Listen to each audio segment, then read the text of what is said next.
انہوں نے سوچا چلو ہمارا تو ایک کمینہ گیا پر بدلے میں فاروق اعظم کو قتل کریں گے.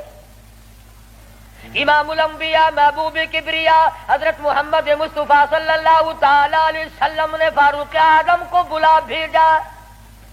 بلا کے فرمایا اے فاروق یہ کیا بات کہہ رہے ہیں؟ کہتے ہیں ایک مسلمان کو آپ نے قتل کر دیا بغیر کسی وجہ کے. فاروق اعظم پریشان ہوئے میں اب کیا کروں. ادھر سے جبریل امین قرآن لے کر آ گیا. فلا وربک. لوگوں وہ کتنی بڑی شان کے مالک ہوں گے جن کی ضرورتوں کے مطابق قرآن اترا. فلا وربک اے میرے محبوب تیرے رب کی قسم، مجھے اپنی قدرت کاملہ کی قسم، مجھے اپنی الوہیت کی قسم، مجھے اپنے جلال کی قسم، مجھے اپنی پروردگاری کی قسم، لا یؤمنون اس وقت تک کوئی مسلمان ہو ہی نہیں سکتا، مسلمان بن ہی نہیں سکتا حتی یحکموک فیما شجر بینہم. اور میرے محبوب جو تیرے فیصلے کو پلٹ دے، جو تیرا فیصلہ نہ مانے وہ مسلمان کائے کا. میں خدا قسم کھاتا ہوں فاروق نے مسلمان نہیں مارا بلکہ یہودی منافق مارا ہے.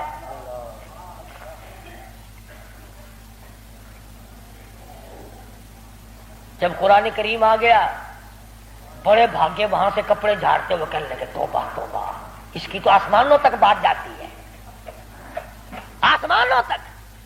وہ فاروق بیت اللہ میں مدنی کریم صلی اللہ علیہ وسلم تشریف فرمائے. عرض کیا میرے آقا میرا دل چاہتا ہے کہ مقام ابراہیم پہ 2 رکعات پڑھا کروں. فرمانے لگے عمر اللہ کے امر کے بغیر میں تو سانس نہیں لیتا. اسی وقت قرآن کریم آ گیا واتخذوا من مقام ابراہیم مصلی. 17 مقام ایسے ہیں یاد کر لیا کرو. کوئی بات ویسے تو تمہارے بڑے یاد رہتے ہیں میرے بینک میں کتنے ہیں، فلاں سے کتنے لینے ہیں، مسئلے یاد نہیں رہتے.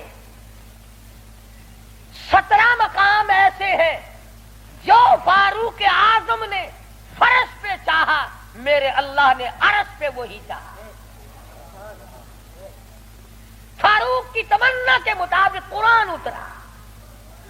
پردے کے مسئلے میں، بدر کے قیدیوں کے مسئلے میں، مقام ابراہیم پر نماز کے مسئلے میں، منافق کے قتل کے مسئلے میں، کتنی مقامات آتے ہیں قرآن کریم میں جو فاروق اعظم نے خدا کی زمین پہ چاہا اللہ نے اسی کو پسند کر کے عرش پہ چاہا.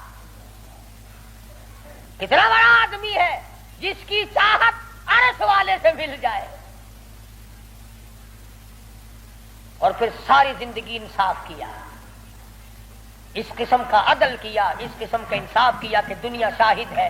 اولاد کی تربیت کی ہے، اپنی اولاد کو سنبھالا ہے.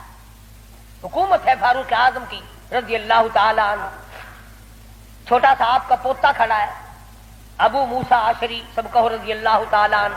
حضور صلی اللہ علیہ وسلم کا ایک صحابی ہے، اس نے بیت المال میں یعنی سٹور میں خزانے والے کمرے میں جھاڑو دی.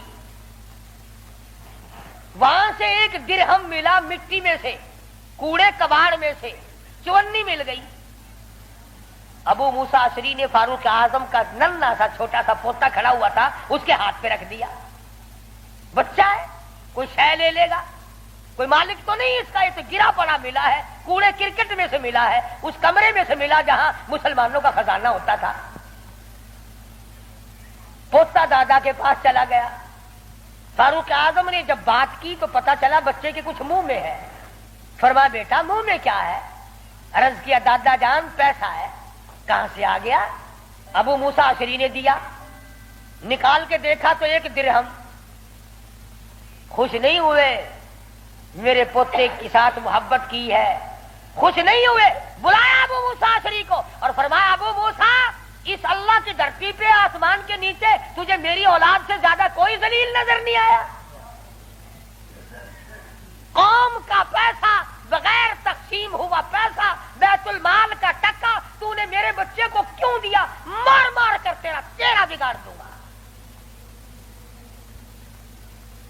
یوں تربیت کی ہے فاروق اعظم نے اپنی اولاد کی.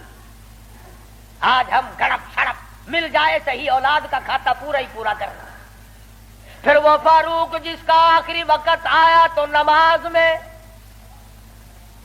کوئی ایکسیڈنٹ میں مرے گا, کوئی آپریشن روم میں مرے گا, کوئی بیوی بچوں کے سامنے تڑپ تڑپ کے مرے گا. فاروق اعظم کو چھرا مارا گیا فجر کی نماز میں, بے ہوش ہو کر گر پڑے. اس کے بعد اپنے لخت جگر حضرت عبداللہ کو بلوایا رضی اللہ تعالی اور فرمایا بیٹا جا سیدہ عائشہ صدیقہ کے پاس چلا جا اور جا کر میرے لیے ایک بھیک مانگ لا, اور جا کر کے بھیک مانگ. عائشہ صدیقہ مال کہاں ہے؟ اس حجرے کی جس حجرے میں محمد عربی صلی اللہ علیہ وسلم دفن ہے, ابو بکر صدیق دفن ہے, ایک قبر کی جگہ ہے. عائشہ صدیقہ سے جا کر میرے لیے بھیک مانگ کے آ, اور جا کے یوں